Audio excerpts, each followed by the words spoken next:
Welcome to Stories of Slavery.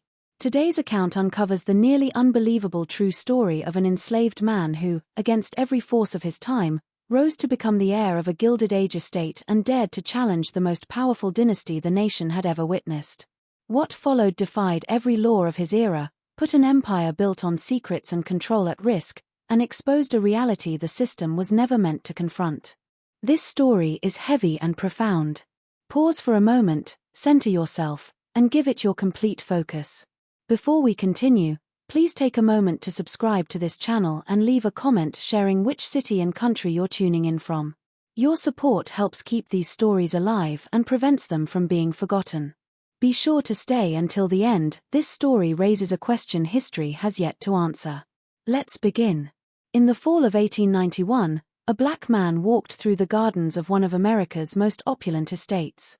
He was dressed in a custom suit worth more than most laborers could earn in a lifetime.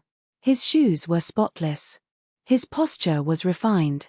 And when armed guards confronted him, weapons drawn, he didn't flee. He didn't beg. He simply smiled and spoke 7 words that would change everything. "Tell Theodore that Bessie's son came home." The guards stood motionless. Patrick O'Brien, head of security and a 15-year veteran of the Harrington family, felt a chill run through him. He recognized that name, Bessie. A name never uttered within the mansion walls. A name tied to a ghost. A name the Harringtons had paid dearly to bury. By the time O'Brien recovered enough to ask for the stranger's name, the man had slipped away into the darkness. No trace remained. No footprints. No sign he had ever been there at all. But inside Rosecliff Manor, behind the marble walls and beneath the glittering chandeliers, panic had already begun to take hold. Who was he? Where did he come from? And what did he know about Bessie? This is the true account of Solomon Graves, born into bondage, yet died a millionaire. A man who spent 30 years engineering the collapse of one of America's most powerful families. A man who proved that revenge, when kept cold long enough, can burn with an intensity fiercer than any flame. To truly understand how Solomon Graves unraveled the Harrington dynasty, we must go back to the very beginning. Back to a cotton plantation in Georgia. Back to 1849. Back to the night a child was born in secret, setting in motion events that would eventually shake the Gilded Age to its core. The Magnolia Fields plantation occupied 12,000 acres of Georgia's most fertile land. It was owned by Augustus Harrington II, heir to a railroad empire stretching from Savannah to New York. In 1849, Augustus was 32 years old. He had a wife, Helena, whose family came from old Charleston money. A 5-year-old son, Edward. A 2-year-old son, Theodore. And 347 enslaved people working his cotton fields from sunrise until darkness fell.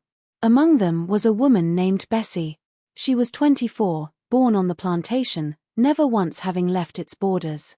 Her mother had died of fever when Bessie was 9, leaving her orphaned among the field workers. Her father's identity, like that of so many enslaved people, remained unknown. But Bessie stood apart from the others at Magnolia Fields.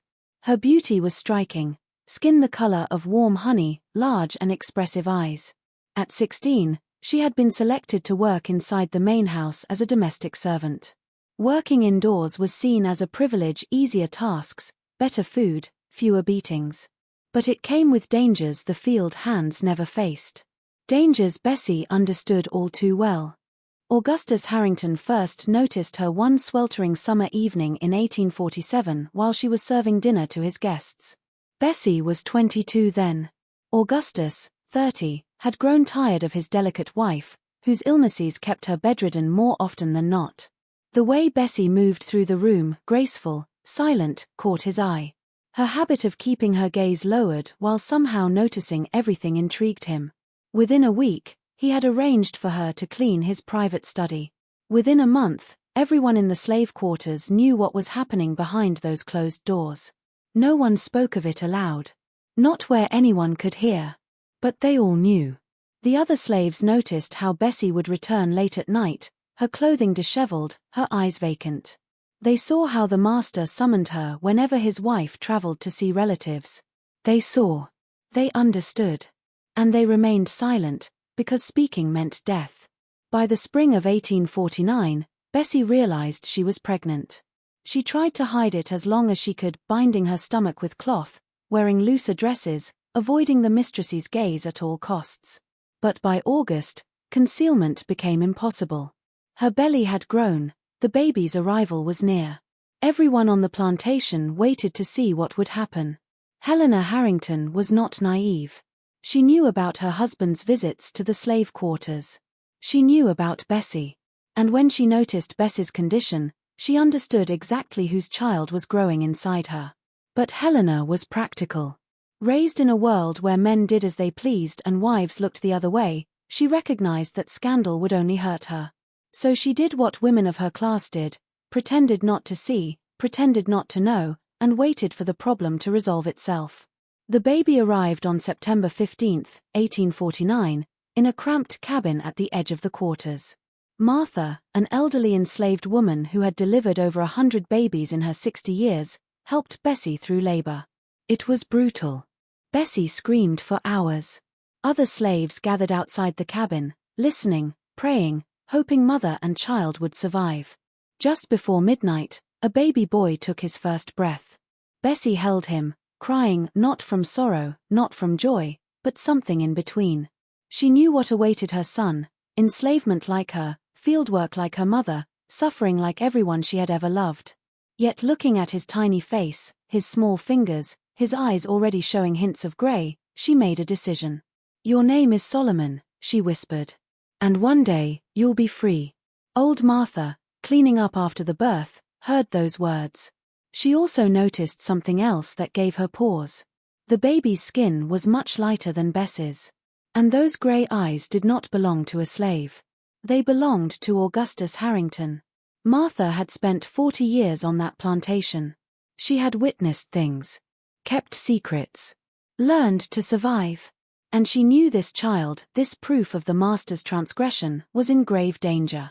If Helena Harrington ever decided he posed a threat to her own son's inheritance, she could have him sold or killed with a single word. So Martha did something unprecedented.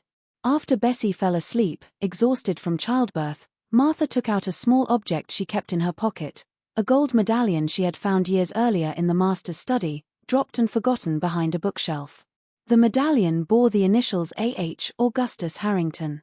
Martha had kept it hidden, unsure why, simply feeling it might matter someday. That night, she buried the medallion beneath an old oak tree at the edge of the property. She marked the spot with 3 small stones. And she made her own decision: if this child ever needed proof of who his father was, that proof would be waiting. Solomon Graves grew up in the shadow of the big house. He shared a small cabin with his mother, 1 window, 1 door, a dirt floor. Cornmeal mush for breakfast, beans for supper. Clothes patched until the patches themselves needed patching. From the age of 5, he worked. His first job, carrying water to the field hands. Rising before dawn, filling wooden buckets from the well, trudging back and forth across cotton fields until his arms ached beyond bearing. Spilled water meant beatings. Slowness meant beatings. Looking at a white person without lowering his eyes meant beatings. This was life, the only life he knew. But Bessie refused to let Solomon's spirit wither. Each night, after work ended and the overseers slept, she sat with him in their cabin, teaching what slaves were forbidden to learn. Reading, using a Bible stolen from the big house 1 page at a time. Numbers, using pebbles and sticks.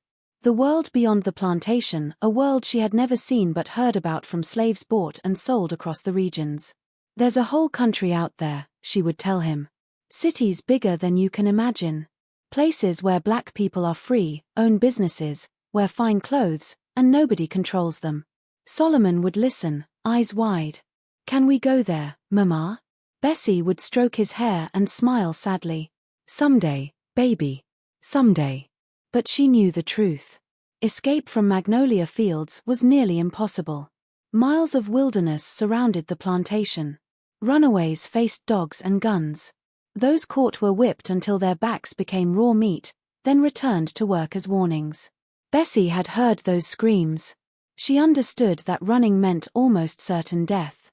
So she did the only thing she could, gave her son knowledge, gave him hope, and gave him a secret. When Solomon turned 7, Bessie revealed the truth about his father. They sat by the creek that bordered the plantation one Sunday afternoon, the only weekly hours slaves could rest. Solomon tossed stones into the water, watching them skip. Bessie watched him, gathering her courage. "Solomon, baby, there's something I need to tell you." He looked at her with those grey eyes, so much like his father's. "What is it, Mama?" She took a deep breath. "You know how other children have fathers in the quarters with them? How they know who their daddies are?"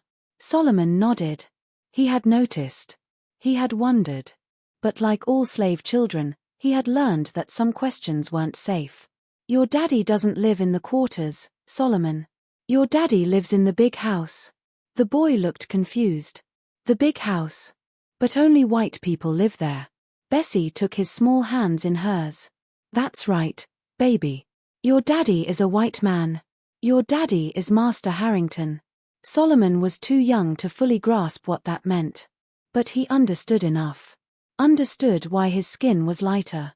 Understood why the master sometimes looked at him with a mix of guilt and something else. Understood why the mistress stared with cold hatred whenever he came near. He had always known he was different. Now he knew why. "Does he know?" Solomon asked. "Does he know I'm his son?" Bessie nodded. "He knows, baby. He knows." "Then why doesn't he help us? Why doesn't he set us free?" Bessie pulled her son close. "Because that's not how this world works for people like us, Solomon. But someday, things will change. And when they do, I need you to remember who you are. You're not just a slave. You're not just property. You're the son of Augustus Harrington. And one day, they're going to know it." Those words burned into Solomon's memory like a brand. Years later, when everything had been stripped from him, they would become the fuel that kept him going. The overseer at Magnolia Fields, Silas Crenshaw, was 45 years old, 6 feet tall, with hands like slabs of meat. He had spent 20 years overseeing plantations, Mississippi, Alabama, finally Georgia. He was known throughout the region for his ability to break any slave, no matter how stubborn. Plantation owners paid top dollar for his services. Silas took an immediate dislike to Solomon. It wasn't personal, at least not at first. Silas disliked all slaves, considering them animals less than animals, talking tools with no more value than plows or mules. But Solomon was different. Solomon met his eyes when others looked down. Solomon asked questions when others stayed silent. Solomon possessed something Silas recognized from years of breaking men: pride. And Silas Crenshaw was an expert at destroying pride. The beatings began when Solomon turned 10. Silas found reasons, invented them, manufactured them, to punish the boy. Too slow with the water. Wrong look at a white visitor. Humming while working, disrespectful to the master's peace. Every offense, real or imagined, brought the whip. Scars accumulated on Solomon's back like a map of suffering. By the time he was 12, his skin was a patchwork of raised welts and smooth burns. Each one told a story. Each one taught him what it meant to be property. But Silas never broke Solomon's spirit. No matter how many beatings, how much pain, something in Solomon's eyes remained undefeated. A spark. A flame. Something that refused to die. "That boy ain't right," Silas would tell other white workers. "Something wrong in his head. Look how he looks at you, like he's thinking things, planning things." The others would nod in agreement, agreeing with Silas was the safest course. But they all noticed the same thing. Solomon wasn't like the other slaves. And that made him dangerous. Unknown to them, Silas harbored his own suspicions about Solomon's parentage. He had seen those grey eyes. Noticed the light skin. Heard the whispers in the quarters about Bessie and the master. He had pieced it together. If Solomon truly was Augustus Harrington's son, that made him a threat not personally to Silas, but to the natural order. The idea that a slave could carry the master's blood, be half-white, potentially have a connection to the Harringtons was an abomination. It violated everything Silas believed about the separation of the races. So he beat Solomon harder than the others. Assigned him the worst jobs. Made his existence a living hell. In Silas's mind, He was doing God's work, putting a mongrel in his place, maintaining the proper order of the world. Solomon absorbed each beating, storing it in his memory. Every blow, every insult, every drop of blood. He didn't cry out, didn't beg. He simply endured, remembered, and waited because his mother had taught him that someday, things would change. When that day came, Solomon intended to be ready. 1861 changed everything. The Civil War erupted in April when Confederate forces fired on Fort Sumter in South Carolina. Within weeks, the nation was at war. Southern states, including Georgia, seceded from the Union. Young men marched off to fight. Across the plantations, slaves began to whisper about something they had never dared to hope for: freedom. Solomon was 12 when the war started. He didn't fully understand the events, but he understood enough.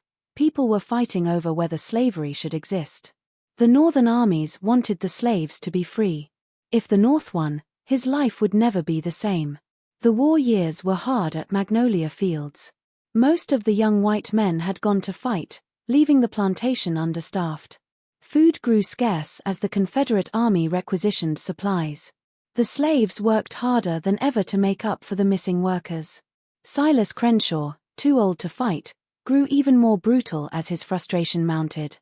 Yet something else hung in the air, something the slaves could feel but couldn't name. Hope. The possibility that the world as they knew it was ending. That someday, perhaps soon, they would wake up free. Augustus Harrington watched the war with mounting dread. Now 50, his health failing, his railroad empire, once spanning the South, was being systematically destroyed by Union forces. Every week brought news of another bridge blown, another depot burned, another line cut. His fortune, once seemingly secure, was slipping through his fingers like sand. In the quiet hours of the night, Augustus thought about Bessie, about Solomon, about the son he had never acknowledged. About the weight of his sins. Helena Harrington had died in 1858, finally succumbing to the illness that had plagued her for years. Augustus never remarried. His legitimate sons, Edward and Theodore, both served in the Confederate Army, Edward as a captain, Theodore as a lieutenant. They were fighting to preserve the way of life their father had built. Fighting to keep people like Solomon in chains. One evening in the spring of 1862, Augustus did something unexpected. He summoned his lawyer to the plantation and dictated a new will. The lawyer, a nervous man named Samuel Whitfield, listened with growing alarm as Augustus spoke. The will contained the usual provisions: the plantation to Edward, as the eldest son, the railroad interests to Theodore, various sums to distant relatives and charities. Then Augustus added a clause that made Whitfield's pen freeze mid-stroke: "I wish to acknowledge my natural son, born to the slave woman Bessie in 1849. Upon my death, Solomon is to be freed from bondage and granted the sum of $50,000, to be held in trust until he reaches the age of 40. Whitfield looked up from his papers. "Sir, I must advise you, this clause is highly irregular. It could be contested. It could cause a scandal." Augustus waved a dismissive hand. "I don't care about scandal. I'm dying, Whitfield. I feel it in my bones. And I'll be damned if I face my maker without trying to make things right. But sir, the other provisions, your legitimate sons inherit everything else. This is a pittance compared to what they're receiving. It's something. It's an acknowledgement that the boy exists. That he matters. That he's my blood." Whitfield had no choice but to comply. He wrote down Augustus's words, had the documents signed and witnessed, and locked them in his office safe. He hoped, for everyone's sake, that the will would never see the light of day, that Augustus would recover and change his mind, that the war would end and normalcy would return. But things would never be normal again. March 12, 1863, began like any other night at Magnolia Fields. The slaves finished their work at sundown, ate their meager dinners, and slept in their cabins. The moon was full, casting silver light across the cotton fields. The air felt warm for March, hinting at the summer heat to come. Solomon, now 14, had grown tall for his age, broad shoulders, strong arms from years of labor. He slept on a straw mattress that was more whole than mattress in the same cabin as his mother. The sound of crickets drifted through the window. The smell of wood smoke hung in the air. He was dreaming when the screams started. Solomon's eyes snapped open. For a moment, confusion, were the screams part of his dream, or were they real? Then the smell of smoke hit him. Fire! He jumped up. His mother's bed was empty. The door was open. Outside, an orange glow flickered against the darkness. Their cabin was on fire. Solomon ran outside, coughing as smoke filled his lungs. The entire front wall was blazing. Flames climbed the dry wooden walls like living things. Somewhere in that inferno, his mother was screaming. "Mama!" Solomon ran toward the cabin, the heat drove him back. The flames were too intense. He couldn't see through the fire. He tried again, shielding his face with his arms, forcing himself closer. His skin blistered from the heat. His eyes watered from the smoke. He kept going, kept pushing. His mother was in there, he had to save her. Then he saw her. Bessie was crawling through the doorway, her clothes on fire, her skin blackened and peeling. She had dragged herself almost to the threshold before the flames overwhelmed her. Her eyes found Solomon through the smoke. Her mouth moved, forming words barely audible over the roar of the fire. The medallion. "Martha." The oak tree. Solomon reached through the flames and grabbed his mother's hand. He pulled with all his strength, dragging her from the burning cabin. Her dress fell away in charred pieces. Her hair was gone. Her face was barely recognizable. But she was alive. Barely. "Mama, hold on. Please hold on." Bess's eyes faded. Her breath came in short, painful gasps. But one thing remained: avenge our blood. Then she was gone. Solomon held his mother's body in the dirt outside the burning cabin. He didn't cry. He didn't scream. He simply sat holding her while the fire consumed everything they had ever owned. The other slaves gathered, watching, uncertain what to say or do. This kind of thing happened. Fires broke out. People died. That was the nature of plantation life. But Solomon knew something the others didn't. He had glimpsed something moments before the fire started, a figure standing in the shadows near their cabin. A white man. Watching. Not helping. Not raising the alarm. Just watching. And when the fire began, the figure walked away. Solomon didn't know who it was, the smoke and darkness had hidden his features. But he knew one thing for certain: the fire was no accident. Someone had murdered his mother. And whoever it was, Solomon would find them. The days after Bessie's death passed in a blur of grief and rage. Solomon buried her in the slave cemetery at the edge of the plantation, an unmarked grave like all the others. There was no money for a headstone. No permission for a proper funeral. He simply dug a hole, lowered her body into it, and covered it with dirt. The other slaves left him alone. They understood grief, they had all experienced it multiple times, losing parents, children, spouses, friends, all taken by death, or sale, or the casual cruelty of their masters. Grief was as common as hunger on the plantations.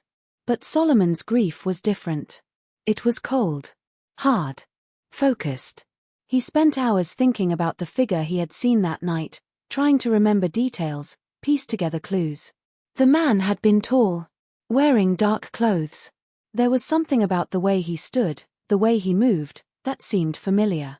3 days after the fire, Solomon remembered old Martha. His mother's last words had mentioned Martha. The oak tree. The medallion. Solomon didn't understand, but he knew Martha might have answers. He found her after work, sitting outside her cabin smoking a pipe. Martha was over 60 now, ancient by slave standards. Her hair was completely white. Her face was a network of wrinkles. But her eyes were still sharp, still watching, still seeing everything. "Miss Martha," Solomon said carefully. "Can I talk to you?" Martha looked at him for a long time. She had expected this visit. Had been expecting it for 14 years. "Sit down, child." Solomon Saturday. "Your mama told you about the oak tree, didn't she?" He nodded. Martha took a long drag on her pipe. "I've been keeping something for you, Solomon. Keeping it since the night you was born. I always knew this day would come. I just hoped it wouldn't come so soon." She told him about the medallion, the initials, how she had buried it under the oak tree marked with 3 stones. She told him about Augustus Harrington, the affair, everything she had seen and heard over the years. But there was something else, something more important. Inside that medallion, child, there's a key. A tiny little key hidden in the back. I don't know what it opens, I never figured that out. But your mama knew. She told me once that it was the key to everything. The key to bringing the Harringtons down. Solomon's heart pounded. What does it open? Martha shook her head. I don't know. Your mama never told me. But she said that when the time was right, I would know. You'd figure it out. How am I supposed to figure it out? I'm just a slave. I can't even leave this plantation. Martha reached out and took Solomon's hand, her grip was surprisingly strong. You ain't just a slave, Solomon. You're Augustus Harrington's son. You got his blood in your veins. And one day that blood is going to mean something. One day, you're going to use it to destroy everything he built. She paused, her eyes boring into his. But not yet. You're too young, too weak. If you try to fight them now, they'll kill you just like they killed your mama. You need to wait. Grow strong. Learn everything you can about them and their world. Then, when you're ready, make them pay. Solomon listened to every word. Absorbed it all. And in that moment, sitting outside Martha's cabin as the sun set over Magnolia Fields, he made a decision that would shape the rest of his life. He would wait. He would grow strong. He would learn. And then he would destroy the Harrington family, one by one, until nothing remained of them but ashes and memory. The war continued. The Union armies pushed deeper into the South. At Magnolia Fields, things were falling apart. Augustus Harrington died in January 1865, just months before the war ended. His health, which had been declining for years, finally gave out. He died in his bed, surrounded by servants but not by family. His sons were still fighting. His wife was long dead. And the son he had never acknowledged was working in the fields, unaware that his father had breathed his last. The will that Augustus had written was read 3 days after the funeral by Samuel Whitfield.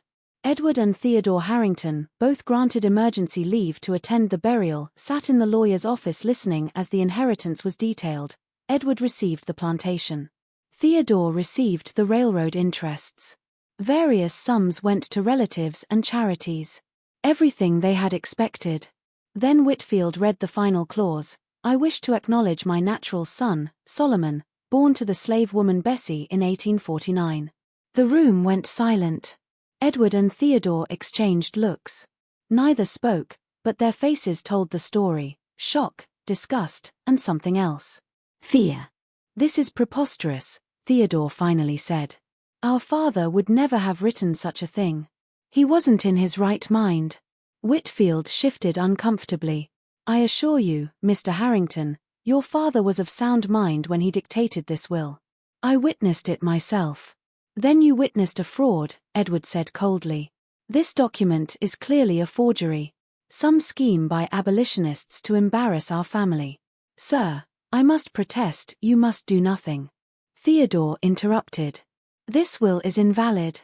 The clause about the slave is especially invalid, it violates numerous laws regarding the disposition of property. We will not honor it. Whitfield knew that arguing was pointless. He had seen that look in the Harrington brothers' eyes before, the look of men who were used to getting what they wanted by any means necessary. What do you wish me to do with the document? He asked.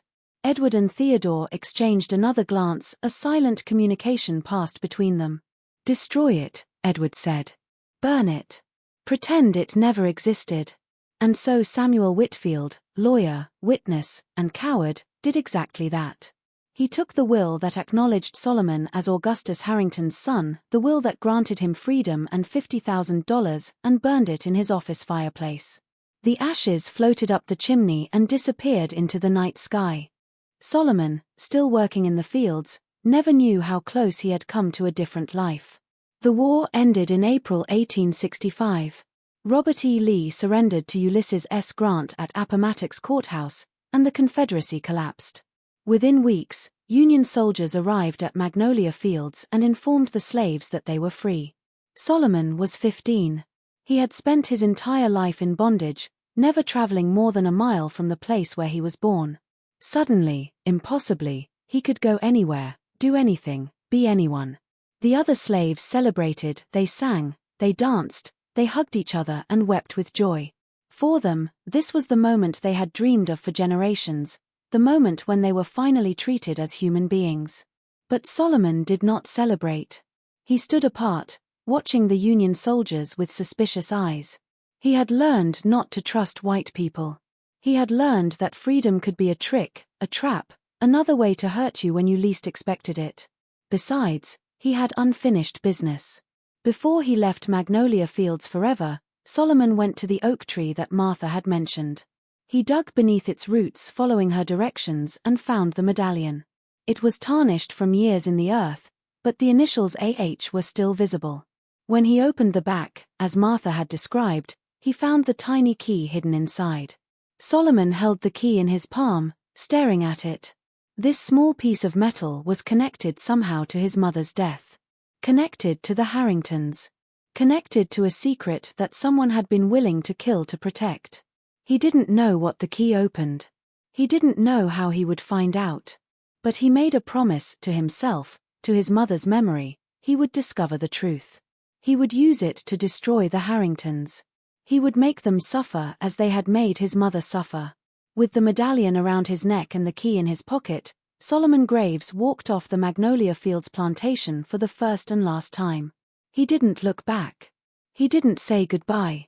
He simply walked north, toward an unimaginable future, carrying the past with him like a weight. He was 15. He owned nothing but the clothes on his back. He knew no one outside the plantation. And he was going to war, a war that would last 30 years. A war he intended to win. The post-war years were brutal for former slaves. Freedom, it turned out, was not safety. It was not food. It was not shelter. Across the South, millions of black men, women, and children found themselves released from bondage but abandoned to a hostile world that wanted them dead. Solomon Graves walked north with nothing but determination. He traveled at night to avoid the bands of white men who roamed the countryside hunting freed slaves for sport. He ate whatever he could find, berries, roots, animals he caught with his bare hands. He slept in ditches and abandoned barns, always keeping one eye open, always ready to run. It took him 3 weeks to reach Savannah. The city was chaos, Union soldiers patrolling the streets, freed slaves crowding into makeshift camps, waiting for help that never came. Disease spread through the camps like wildfire, cholera, typhoid, simple starvation killed people every day. Solomon avoided the camps. He had seen enough death. He wanted life. He found work on the Savannah docks, loading and unloading ships for 12 hours a day. The pay was terrible, a few cents a day, but it was more money than he had ever seen. He saved every penny. He ate the cheapest food. He slept in a corner of a warehouse, using a pile of rope as a bed. Every night before he fell asleep, he took out the medallion and looked at the key hidden inside. He didn't know what it opened. He didn't know how to find out. But he knew that someday, somehow, he would discover the truth. 5 years passed. During those years, Solomon learned to read properly. He found a black church that offered evening classes. An old preacher named Reverend Thomas taught him to read, first the Bible, then Shakespeare, then newspapers, then legal documents. Solomon absorbed knowledge like a sponge absorbs water. He was hungry for it, desperate for it. He understood that knowledge was power, and power meant destroying the Harringtons. He learned business too. Working on the docks, he watched how money moved. He watched ships bring goods from one place and sell them in another. He watched white men get rich by buying low and selling high while black men worked and got nothing. By 1870, Solomon had saved enough for his first investment, a small share in a coal shipment heading to Baltimore. It was risky. If the ship sank, he would lose everything. But the ship arrived safely, and Solomon's tiny investment doubled. He reinvested the profits, and they doubled again. This was the beginning of Solomon's transformation from a former slave into something the world had never seen, a black man with money, a black man with power, a black man who would use that power to burn down everything the Harrington family had built. Solomon moved to Baltimore in 1870. He was 21 years old and had nearly $1,000 saved, an enormous sum for a black man in those days. But he knew that $1,000 was nothing compared to the wealth of the Harringtons. Nothing compared to what he would need to destroy them. So he kept working, kept saving, kept investing. He changed his name in his first year in Baltimore. Solomon Graves was a slave name. It marked him as property, and it would follow him like a chain forever. He needed a new name, a free man's name that would command respect. He chose Samuel Grayson. There was no particular meaning to it, he just liked the sound. Samuel was biblical, strong, and dignified. Grayson reminded him of the gray eyes that marked him as Augustus Harrington's son. Together, the names created a new identity, a blank slate, a man with no past and an unlimited future. Samuel Grayson began to build his empire. He started with coal, the same coal that powered the steam engines on the Harrington railroads. He appreciated the irony. Every ton he sold was another brick in the wall he was building, another weapon in his arsenal. He bought shares in coal mines. He bought ships to transport the coal. He bought warehouses to store the coal. Within 5 years, he controlled a significant portion of the mid-Atlantic coal trade. Within 10, he was one of the largest coal merchants on the East Coast. But he didn't stop there. He invested in steel, in shipping, in real estate. He bought buildings in Baltimore, Philadelphia, and New York. He hired lawyers, white lawyers who had no idea that their employer was a former slave, to manage his business affairs. He created a network of companies and trusts that hid his true identity behind layers of paperwork. To the outside world, Samuel Grayson remained a mystery. Some said he was Brazilian. Others said he was from the Caribbean. A few whispered that he had mixed blood, that one of his parents had been white. But no one knew the truth. No one suspected that Samuel Grayson had once been Solomon Graves, a slave boy from a Georgia plantation. That was exactly how Solomon wanted it. Throughout the years of building his fortune, Solomon never forgot his mission. He gathered intelligence on the Harrington family like a general preparing for battle. He learned that Edward Harrington, the eldest brother, had died in 1878. The official story was a hunting accident. Edward had been hunting with his brother Theodore when his gun accidentally discharged, killing him instantly. Solomon didn't believe in accidents. Not with the Harringtons. He hired private investigators. He bribed servants and former employees. He pieced together what had really happened that day. The truth was ugly but not surprising. Edward and Theodore had been fighting for years over the direction of the family business. Edward wanted modernization, new technologies, better treatment of workers. Theodore wanted to squeeze every penny of profit out of the existing operations, no matter the cost. The brothers hated each other with an intensity that only family can produce. Then, during a hunting trip in the mountains of Virginia, Edward's gun had accidentally discharged at point-blank range, blowing half his head off. Theodore was the only witness. Theodore brought the body back. Theodore arranged the funeral. Theodore inherited everything and took full control of the Harrington Empire. Solomon recognized murder when he saw it. Theodore had killed his own brother to become the sole heir. And he had gotten away with it because he was rich, white, and powerful. The discovery did not surprise Solomon. It did not even anger him. It simply confirmed what he already knew. The Harringtons were monsters who would destroy anyone who got in their way, even their own blood. Solomon would have to be extremely careful. By 1885, Solomon was 46 years old and worth several $1 million. He had spent 2 decades building his fortune and gathering information. He knew almost everything about the Harrington family, Theodore's murder of his brother, the history of fraud and bribery, the dozens of workers who had died in the mines and on the railroads, deaths that had been covered up, families paid off with pocket change. But there was one thing he still didn't know: what the key opened. The tiny key from the medallion haunted him. For over 20 years, he had tried it in hundreds, thousands of locks that had any connection to the Harringtons. Nothing had worked. The key remained a mystery. Without knowing what it opened, Solomon felt that he was missing the final piece of the puzzle. Then, in the summer of 1886, a woman came to see him. Her name was Josephine Du Bois. She was 50 years old, elegant, well-dressed, and black. She had been a slave at Magnolia Fields, working in the big house as a seamstress. She had known Bessie. She had known Solomon as a child. After the war, she had built a life for herself in Boston, a successful dress shop that catered to wealthy white women. Josephine had tracked Solomon down through his business network. It had taken her months to penetrate the layers of secrecy he had built around himself, but she was persistent and she had information he needed. "I know what that key opens," she said. They sat in Solomon's private office in Baltimore. The door was locked. The windows